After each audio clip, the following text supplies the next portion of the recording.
우리가 살고 있는 이 마을 지역이 용두리라고 부르더라고요. 용두리 맞아요? 네. 용용자의 머리 두자 맞아요? 네. 용머리라는 뜻이라는 것 같은데 이 청룡과 황룡이 이 두 마리가 싸우면 어떤 용이 이길까요?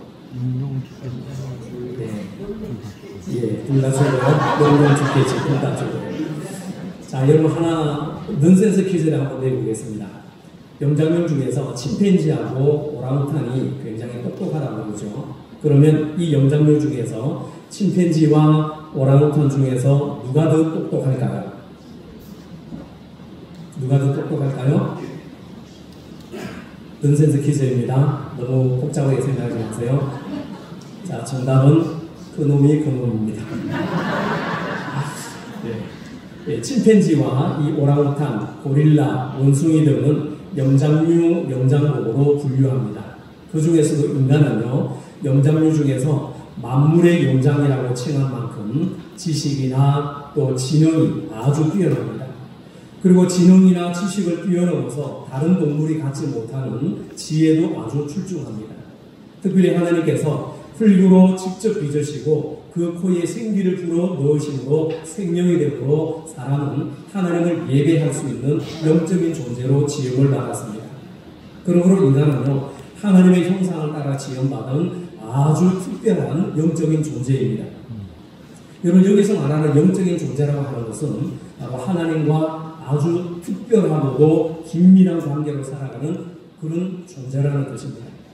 하나님은 우리 속에 영혼을 사모하는 마음을 주셨습니다. 우리 속에. 전도서 3장 11절 말씀에 보면은요, 이렇게 말씀하죠. 하나님께서 모든 것을 지으시되 때를 따라 아름답게 하셨고 또 사람들에게 영혼을 사모하는 마음을 주셨느니라. 아멘. 우리 속에 영혼을 사모하는 마음을 주셨어요. 그러므로 인간이 하나님과 바른 관계를 가지고 살아갈 때만이 참된 행복을 누릴 수가 있습니다. 아담과 하와가 범죄하기 전까지는 이들이 그런 행복을 만끽하고 누리며 살았습니다. 그런데 죄로 말미암아 하나님의 음성 듣기를 거부하고 또 하나님을 두려워하여 숨기 시작했습니다. 창세기 3장 8절 말씀에 보면은 여호와 하나님의 소리를 듣고 아담과 하와가 그의 아내가 여호와 하나님의 낯을 피하여 동산 나무 사이에 숨은지라 성경 말씀입니다. 그 이전에는요, 아담과 하와가 하나님의 음성을 듣고 숨었다는 그 기록이 그 이전에는 없었어요. 여러분, 인간의 모든 갈등과 아픔과 문제는 죄로 인해서 하나님과 관계가 단절되면서부터 시작되었습니다. 그래서 로마서 3장 23절에서 성경 우리에게 분명히 말씀합니다. 모든 사람이 죄를 범하였으며 하나님의 영광에 이르지 못하더니. 아멘. 네. 모든 사람이 뭘 범했다고 했어요? 죄를 범했다. 그러므로 하나님의 영광에 이르지 못했다 말씀입니다. 이처럼 죄는요, 하나님과의 관계를 단절시키고 하나님과 단절된 인간은 죄로 인해 하나님을 두려워하게 되었습니다. 그러나 우리 속에 하나님께서 영혼을 사모하는 마음을 주셨기에 그 마음만은 우리 속에 아직도 영혼이 남아있기에 하나님을 대체할 그 어떤 다른 신적인 존재를 찾기 시작합니다. 그것이 무엇일까요? 그것이 바로 우상입니다. 왜 그러냐? 하나님을 향한 이 영혼을 사모하는 마음이 죄로 물든 까닭입니다. 그 영혼을 사모하는 마음으로 절대자이신 하나님을 찾아야 되는데 죄로 말미암아 하나님을 두려워하고 하나님과의 관계가 단절되고 깨지다 보니까 하나님을 찾기보다는 다른 그 어떤 영혼을 사모하는 신적 존재를 찾기 시작하는데 그것이 바로 우상이라는 겁니다. 여러분, 우상은 하나님 섬기기를 거절한 인간의 욕망의 부산물이 바로 우상입니다. 회개하고 마음을 찢고 하나님께로 돌아가면 되는데 인간은 하나님께 돌아가지 않고 하나님이 주신 그 뛰어난 지혜와 지식으로 우상을 만들어냈습니다. 하나님을 섬기며 예배하는 존재가 아니라 하나님을 숨기는 존재가 되고 말았습니다. 여러분, 창세기 말씀에 보면요, 아담과 하와는 하나님과 함께 거닐며 살았습니다. 이들은요, 하나님과 함께 동행하면서 하나님과 대화하며 살았습니다. 그래서 살아가는데 어려움이 없었고요. 하나님의 음성을 듣는데 아무런 장애가 없었습니다. 하나님의 뜻이 무엇인지 그것을 깨닫는데 전혀 어려움이 없었습니다. 왜냐? 에덴 동산의 삶 자체가 기도였고 에덴 동산에서 거니는 그 삶 자체가 기도였습니다. 여러분, 성경 구석구석을 찾아보고 읽어보아도 에덴 동산에서 하나님 앞에 예배를 드렸다는 말이 없습니다. 왜 그럴까요? 아담과 하와의 삶 자체가 하나님과 함께하는 삶이었고 하나님을 섬기는 것이었고 하나님과 동행하는 삶이었기에 하나님께 따로 예배드림이 필요하지 않았던 것이죠. 그러나 하나님 앞에 범죄함으로 에덴 동산에서 추방되고 쫓겨난 인간은 하나님을 두려워하게 되었고 멀리하게 되고 제사를 통해서만이 하나님의 용서를 구해야만 했습니다. 오늘 본문은 이렇게 아담과 하와가 후손이 하나님께 예배하며 드린 최초의 제사입니다. 오늘날 말하면 인류의 조상 후손들이 바로 아담과 하와의 후손들이 하나님 앞에서 예배드린 최초의 예배라는 사실이죠. 이렇게 세월이 지난 후에 가인과 아벨은요 각각 자신들이 일해서 얻은 소득으로 하나님께 제사를 드렸습니다. 가인은 우리가 잘 아는 대로 농사하는 사람이었기에 땅의 소산물을 제물로 삼아서 제사를 드렸고 아벨은 양을 치는 사람이었기 때문에 양의 첫 새끼와 그 기름으로 하나님 앞에 제사를 드렸습니다. 그런데 하나님께서 아벨의 제사를 받으시고 가인의 제사를 받지 않으셨습니다. 여러분, 우리가 가인의 입장에서 본다면 가인의 마음이 얼마나 서운할까요? 그런데 여기서 여러분, 우리가 알아야 할 것은 하나님이 받으시는 예배가 있고 하나님이 받지 않으시는 예배가 있다는 것을 우리는 분명히 알아야 합니다. 그러면 어떤 예배가 하나님이 받으시는 예배이며 어떤 예배가 하나님이 받지 않으시는 예배인지 우리는 생각해 보아야 합니다. 사람들은요 가인과 아벨이 하나님께 드린 제물에 대해서 많은 관심을 갖습니다. 그 제물 때문에 하나님이 예배를 받지 않으신 것 아니냐, 그 가인에게 시선을 돌립니다. 대부분의 성도들은 하나님께서 가인과 아벨의 제사를 받고 안 받으시고는 그들이 바친 제물의 양과 곡식의 차이 때문이라고 대부분이 생각합니다. 그러나 오늘 본문을 보면은요, 그들의 직업의 종류나 제물의 종류 때문에 하나님께서 예배를 받으셨다, 안 받으셨다, 이런 그 어떤 암시도 성경에는 없습니다. 오늘 본문에는요, 그런 말씀도 없고, 그런 이유로 예배에 영향을 주었다는 그 어떤 암시도 없습니다. 가인의 제물에 대해서는요, 땅의 소산이라고 되어 있고, 아벨의 제물에 대해서는 양의 첫 새끼와 그 기름이라고 되어 있으므로 처음 것이냐 아니냐의 차이점이 있기는 합니다만은 그 차이가 하나님께서 가인의 제물을 받지 않으신 정적인 이유는 아닌 것 같습니다. 그렇다면 우리는 이렇게 생각할 수 있습니다. 혹시 하나님께 제사를 드릴 때에 가인은 아벨보다 정성이 조금 부족했던 것은 아닐까? 아니면 하나님께 드린 제물의 양의 분량이 조금 모자랐던 것은 아닐까? 이렇게 생각하기도 합니다. 하지만 오늘 본문에서는요, 가인이 아벨보다 정성이 부족했다는 말씀도 찾아볼 수 없습니다. 제물의 분량에 대해서도 전혀 언급이 없습니다.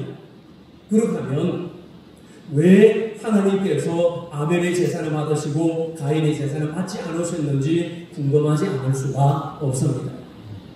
그렇다면 우리는 여기서 한 가지 질문이 생깁니다.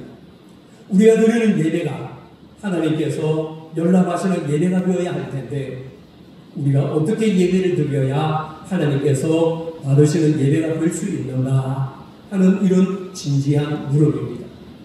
이 질문에 대해서 여러분들은 이미 뛰어난 머리와 해박한 성경 지식을 통해서 아니면 신앙의 깊은 전조를 통해서 이 궁금증을 이미 해결하셨을지도 모릅니다. 여러분, 오늘 본문에서는 하나님이 받으시는 예배와 받지 않으시는 예배의 차이를 우리가 알아야만 합니다. 오늘 본문은 하나님께서 제사를 받으셨다, 받지 않으셨다 이렇게 말씀하시면서 굉장히 중요한 사실 하나를 우리에게 말씀하고 있습니다.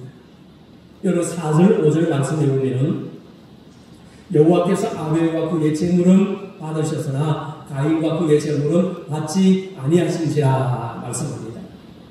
여러분, 사실 하나님 편에서 보면은요, 하나님은 재물이 필요하신 분이 아닙니다. 모든 것을 하나님이 창조하신 것이고 모든 만물의 주인이신데 하나님께서 무슨 재물이 필요하겠습니까? 과연 하나님께서 먹을 것이 필요해서 곡식과 양을 바치라고 했을까요? 그것도 아닙니다. 하나님께서 우리처럼 인간이 아니신데 무슨 먹을 것이 필요하며 고기가 필요하며 왜 곡식이 필요하시겠습니까? 하나님은요, 재물을 받으신 분이 아닙니다. 그러면 하나님은 무엇을 받으십니까? 오늘 보면은요, 성경을 통해서 우리에게 분명하게 말씀하십니다. 여호와께서 아벨과 그의 재물은 받으셨으나 가인과 그의 재물은 받지 아니하신지라. 아멘. 여러분, 이 말씀은요, 우리가 신앙생활하는 데 있어서 매우 중요한 말씀입니다. 하나님은 사실 아벨의 재물을 받으시기 전에 먼저 아벨을 받으셨습니다. 하나님은 가인의 재물을 받지 않으시기 전에 가인을 받지 않으셨습니다. 무슨 말입니까? 하나님은 재물을 받으시기 전에 예배드리는 사람을 먼저 받으십니다. 그렇다면 이 말은 하나님께서 아벨은 받으시고 가인은 받지 않으셨다는 말이 됩니다. 이유가 무엇일까요? 이 사실에 대해서 히브리서 기자는요, 11장 4절에서 그 이유를 이렇게 분명히 우리에게 밝히고 있습니다. 믿음으로 아벨은 가인보다 더 나은 제사를 하나님께 드림으로 의로운 자라 하시는 증거를 얻었으니 하나님이 그 예물에 대하여 증언하십니다. 아멘. 성경은 아벨의 제사에 대해 믿음으로 드린 제사라고 분명히 말씀하고 있습니다. 무엇으로 드린 예배? 무엇으로 드린 제사? 믿음으로 드린 제사. 믿음으로 드린 예배. 아벨은요, 그 믿음으로 제사를 드렸고 이로 인해 하나님께 의로운 자라 인정을 받았을 뿐만 아니라 하나님께서 그 재물도 인정하시고 받으셨다. 성경 분명히 우리에게 말씀합니다. 여러분 기억하십시오. 그러므로 재물은 예배드리는 사람의 믿음의 반영인 것입니다. 예물은 하나님께 드리는 예배자의 믿음의 선물이지 예물의 종류나 예물의 양이 예배드리는 그 사람의 믿음을 대신하는 것은 절대로 아니라는 사실입니다. 내가 추수를 많이 했기 때문에 감사를 수십 포대를 하나님께 드리면 하나님께서 많이 받으셨기 때문에 기뻐하시고, 내가 농사를 잘 못 지어서 적게 드림으로 하나님이 받지 않으시고 그것이 아니라는 말입니다. 여러분, 다시 한번 말씀드립니다. 재물은, 예물은 하나님께 드리는 그 예배자의 믿음의 선물이지 예물의 종류나 그 양의 많고 적음에 따라서 예배드리는 그 사람의 믿음을 대신하는 것은 아니라는 사실입니다. 절대로 아니라는 사실입니다. 이것은요, 우리가 드리는 헌금도 마찬가지입니다. 하나님께서 예배를 통해 예물을 받으시기 전에 예배자를 받지 않으신다면 무슨 예물을 드려도 받지 않으십니다. 그러나 반면에 하나님께서 예배자를 먼저 기쁨으로 받으셨다면 무슨 예물을 드려도 하나님은 기쁘게 받으십니다. 여러분 동의하십니까? 믿으십니까? 하나님께 예배드리는 예배자의 마음 중심이 우선이지 예물이 우선이 아니라는 말씀입니다. 그래서 하나님은요, 우리의 중심을 보십니다. 여러분 믿으시기 바랍니다. 하나님은 예물의 종류나 예물의 양보다는 예물을 드리는 자의 믿음을 먼저 보십니다. 우리가 하나님께 아름다운 가사나 좋은 멜로디와 좋은 목소리로 아무리 찬양을 드려도 찬양하는 그 사람의 마음 중심이 선하지 못하고 하나님을 향한 믿음의 자세가 바르지 못한다면, 온전하지 못하다면 하나님께서 그 찬양과 예배를 받지 않으실 것입니다. 사무엘상 16장 7절에서 성경을 통해서 하나님 우리에게 분명히 말씀하십니다. 내가 보는 것은 사람과 같이 아니하니 사람은 외모를 보거니와 나 여호와는 중심을 보느니라. 아멘. 히브리서 기자는 이 사실을요 분명히 알았습니다.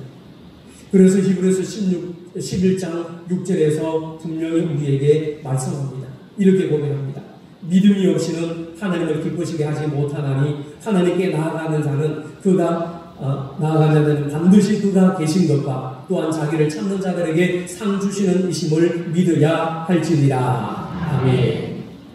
예배자의 마음속에는 하나님 앞에 공복하여 엎드리는 예배자의 마음속에는 하나님을 찾는 간절한 마음, 하나님을 사랑하는 마음, 하나님을 사모하는 마음이 있어야 합니다. 하나님을 기쁘게 해드리는 마음이 있어야 합니다. 그렇다면 우리가 어떻게 하면 하나님을 기쁘시게 할 수 있을까요? 어떻게 하면 하나님의 마음을 혹독하게 해드릴 수 있을까요? 제물을 많이 드리면 하나님이 기뻐하실까요? 예배 시간을 길게 하면 하나님이 기뻐하실까요? 찬양을 오래 하면 하나님이 기뻐하실까요? 찬송을 많이 부르면 하나님이 기뻐하실까요? 아니면 헌금을 많이 드리면 기뻐하실까요? 하나님이 기뻐하시는 것은 제물이 아닙니다. 하나님이 기뻐하시는 것은요, 인간의 노력이나 제사 행위가 아닙니다.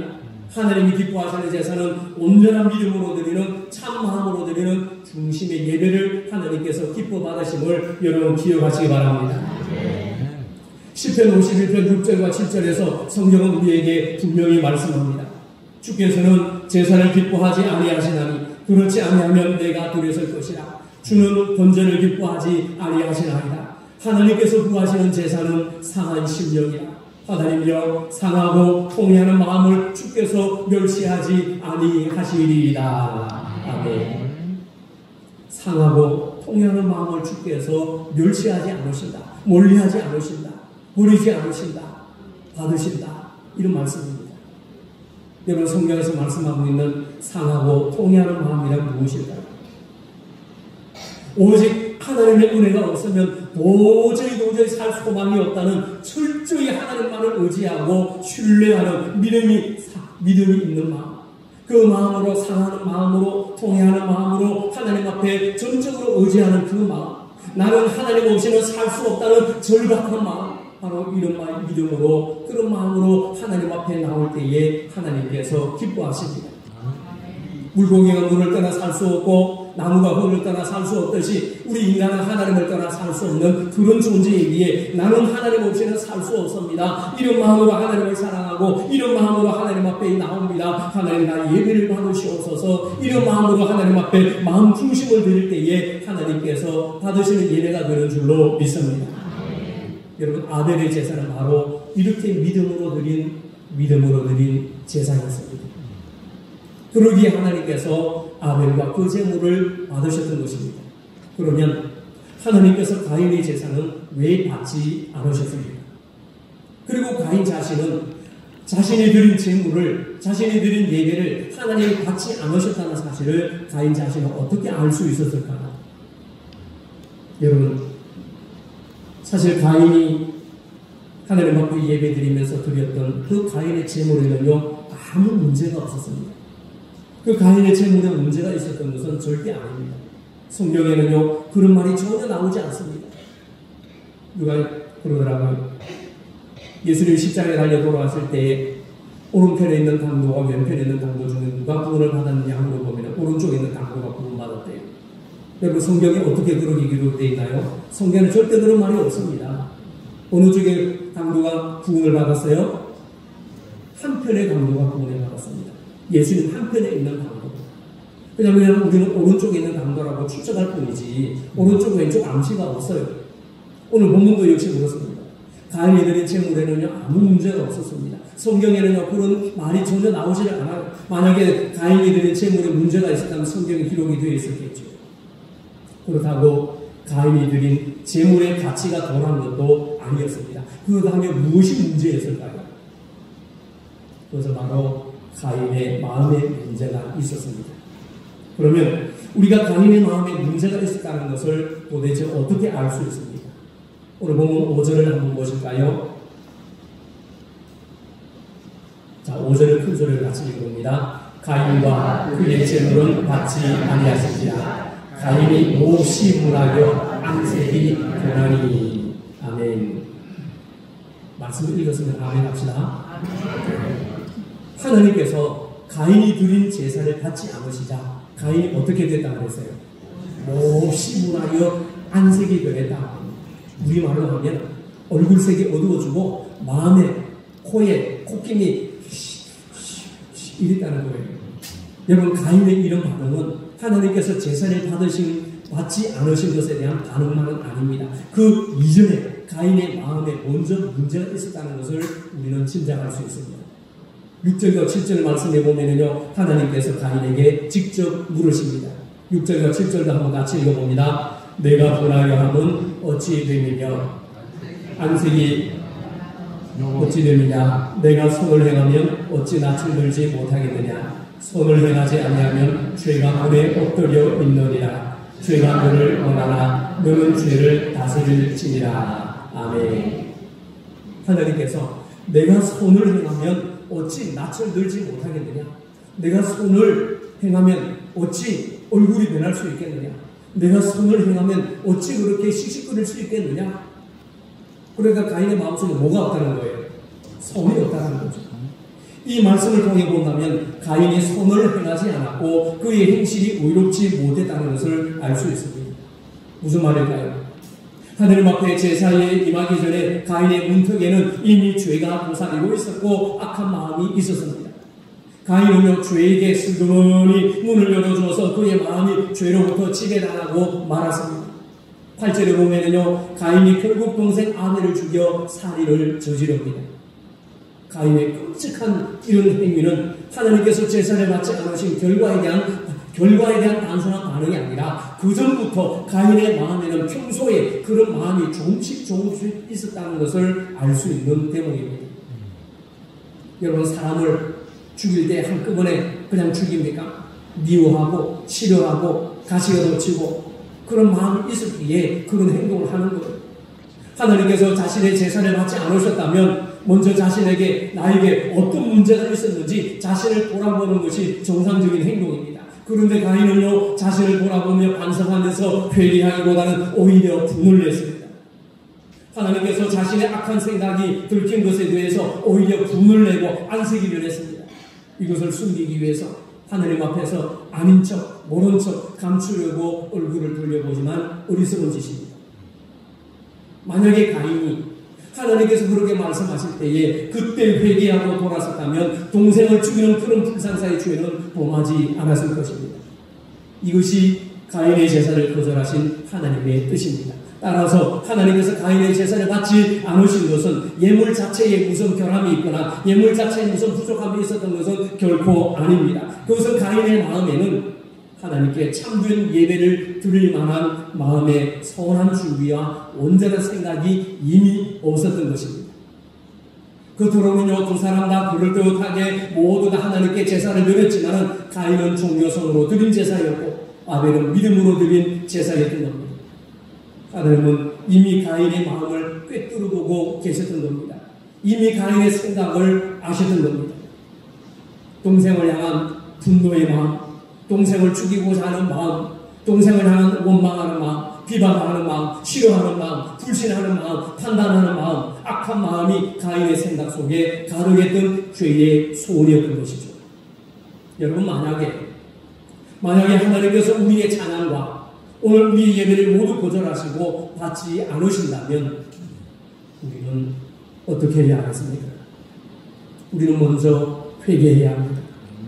하나님께서 우리 청교회 공동체의 예배를, 우리 가정의 예배를, 우리 구령의 예배를, 우리 모임의 예배를 받지 않으심에 대해서 우리의 죄와 잘못을 하나님께 내려놓고 기도해야 합니다.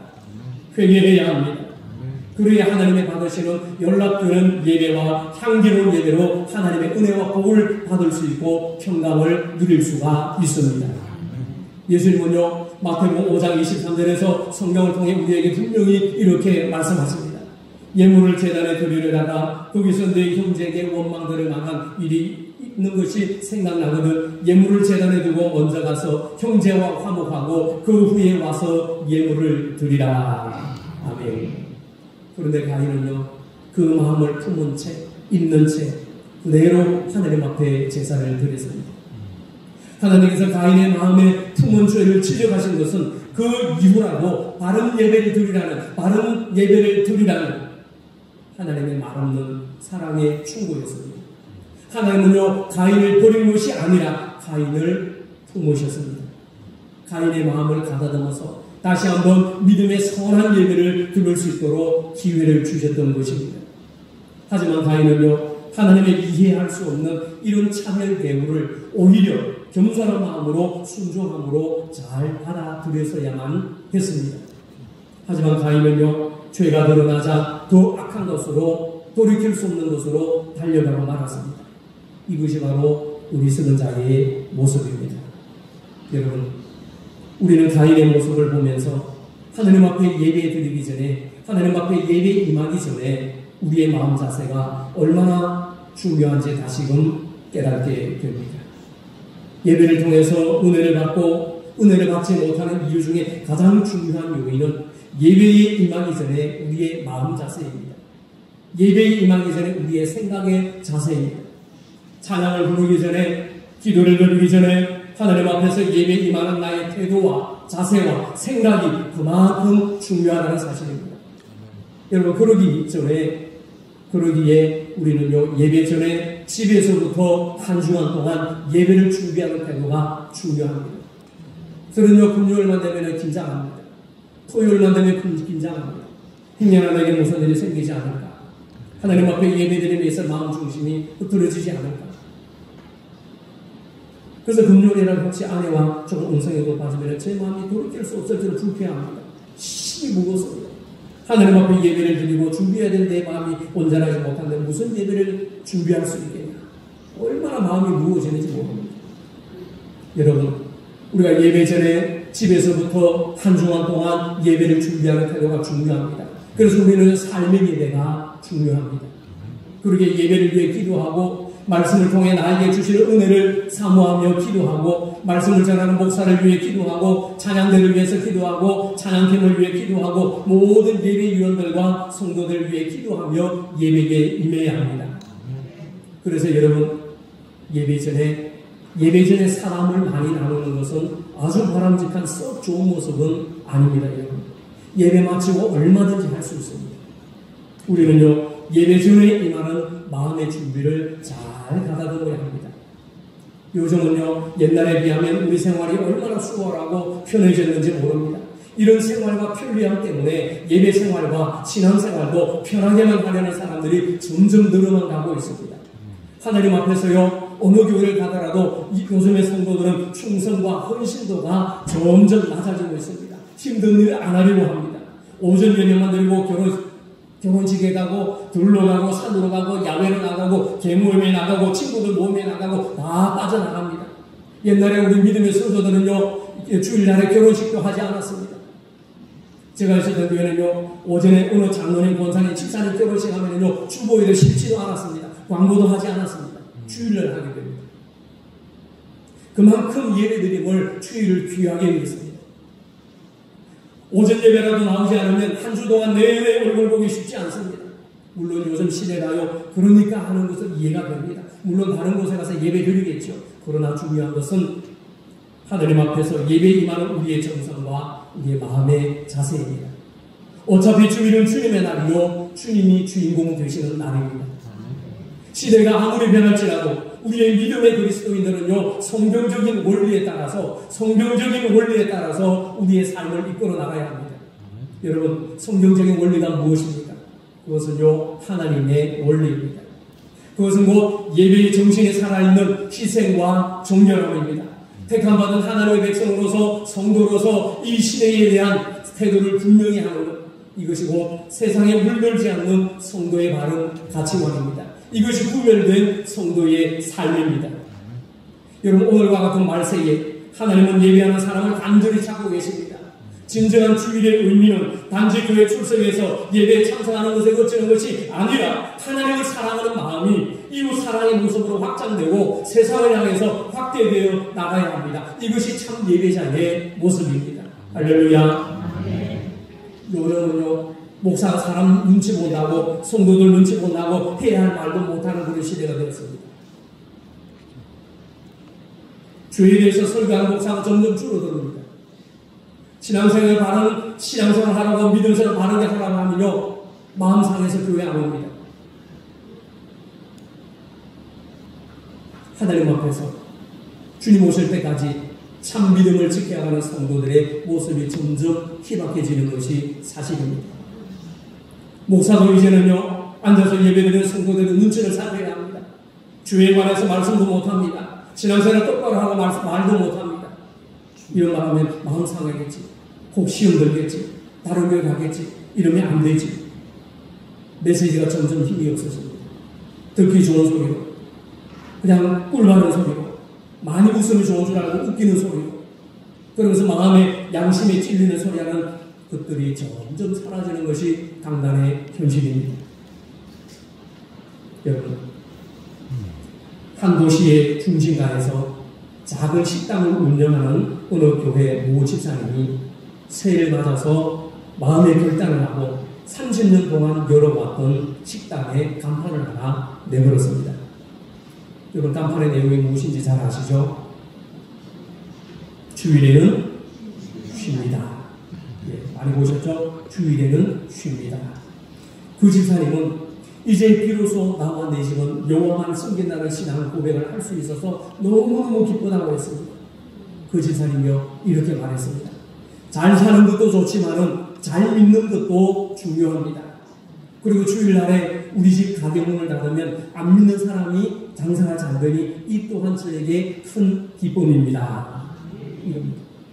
여러분, 주일을 잘 지키는 사람, 예배를 잘 누리는 사람은 자신뿐만 아니라 다른 사람의 삶을 돌아보며 그들을 위해 자신을 희생할 줄도 아는 이런 삶을 살아가야 합니다. 이것이 바로 하나님을 예배하는 삶입니다. 할렐루야. 어떤 집사님이 자다가요, 꿈을 꾸었습니다. 자다가 꿈을 꾸었는데 꿈에 예배드리는 장면을 보았습니다. 찬양대가 그런데 찬양대가 열심히 찬양을 하는데 찬양 소리가 자기 귀에 전혀 들리지 않는 거예요. 성도들의 간절한 기도 소리도 들리지 않습니다. 그래서 그 사람이 놀라서 자신을 안내하는 천사에게 물었습니다. 천사님, 찬양대 소리가 들리지 않고요, 성도들의 기도 소리가 들리지 않는 이유가 무엇입니까? 천사가 대답하기를, 저들은 소리로 노래만 하고 형식적으로 예배를 드릴 뿐 진실된 마음으로 예배를 드리지 않고 있기 때문입니다. 천사의 이 말을 듣고 집사님이 깜짝 놀라서 잠을 깼다고 합니다. 여러분, 우리가 하나님께 예배를 어떻게 드리느냐 하는 것은요, 굉장히 중요한 일입니다. 예배라는 말은 영어로 worship이라는 뜻의 말입니다. worship. 이 말은요, 가장 가치 있는 일이라는 뜻입니다. 이 땅에서 사람들이 할 수 있는 중에서 가장 가치 있는 일이 예배요. 이 땅에서 하나님 앞에 드리는 가장 중요한 일이 예배요. 가장 긴급한 일이 예배라는 것입니다. 여러분, 예배에 성공하면 인생에서도 성공합니다. 반대로 말씀드리면 예배에 실패하면 인생에서도 실패한다는 말이 됩니다. 사랑하는 우리 청문교회 성도 여러분, 예배에 성공하시기 바랍니다. 같이 봅시다. 예배에 성공하면 인생에 복이 있다. 할렐루야. 여러분, 하나님 앞에 예배를 잘 드리시기를 바랍니다.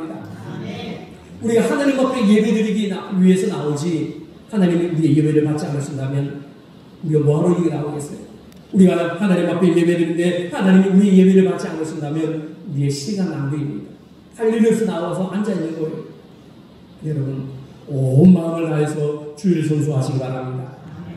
여러분, 예배는 생명입니다. 내 생명과 내 삶을 하나님께 드리는 시간입니다. 그래서 예배에 성공하면요, 인생에서도 성공하지만 예배에 실패하면, 다시 말하면 하나님께 예배드림을 소홀히 하는 사람은 인생에서도 영적으로 실패할 수밖에 없습니다.